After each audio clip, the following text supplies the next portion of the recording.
ஓட்ட பந்தயத்துல ஓடுகிற வீரர்கள் எல்லாருமே எப்படியாவது பரிசை கைப்பற்றும் எதிர்பார்ப்போடு தான் ஓடுவாங்க.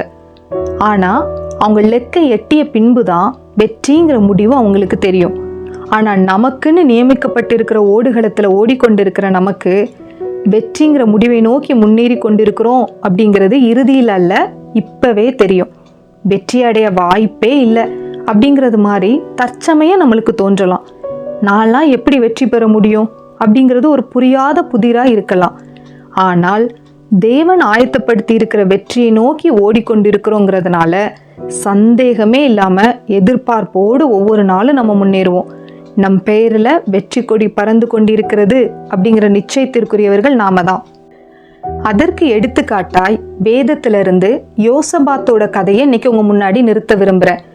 3 எதிரிகள் கைகோர்த்து யூதாவின் ராஜாவாகிய யோசபாத்தையும் அவருடைய ராஜ்யத்தையும் எதிர்த்து வந்தாங்க. யோசபாத்தை பயமுறுத்திய பலத்த இணைப்பு அது.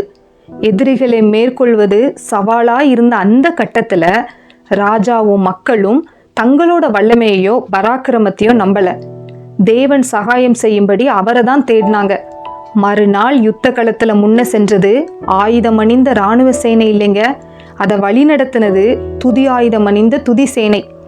எப்பவுமே யுத்த களத்துல கூக்குரலின் சத்தமும் வாளோட ஓசையும் தான் கேட்டு பார்த்துருப்போம். ஆனா அன்னைக்கு கர்த்தர் நல்லவர், அவரை துதியுங்கள், அவர் கிருபை என்றும் உள்ளது அப்படின்னு பாடுற பேரோசை வழக்கத்திற்கு மாறா யுத்த களம் எங்கும் எதிரொலிச்சிச்சு. அப்படி துதிச்சு கொண்டிருந்த யோசபாத் ராஜாவும் அவருடைய சேனையும் யுத்த களத்துல வெறும் பார்வையாளரா மாத்திரம் நிற்க, எதிரிங்க ஒருத்தர் அவங்களே தாக்கி வீழ்த்தியதுனால அபார வெற்றி அமர்க்களமாய் தேடி வந்துச்சு. கொள்ளையை கைப்பற்றி கொண்டாட்டத்தோடு திரும்பினாங்க. துதி கோஷம் வெற்றி கோஷமானது.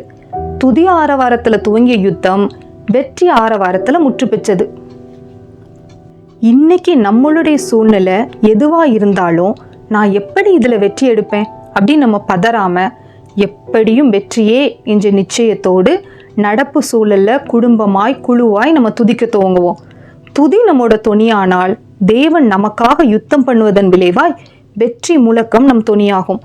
ஆளுகை செய்கிற சர்வ வல்லவர் சகலத்தையும் பொறுப்பெடுத்துக் கொள்வார் அப்படிங்கிற நிச்சயத்தோடு நாம துதிக்கிறது மட்டுமே போதுமானது. பார்வையாளராய் நம்ம நிற்க வைத்து தாம் பார்த்து கொள்றத தேவன் நிச்சயமா நிரூபித்து காட்டுவார்.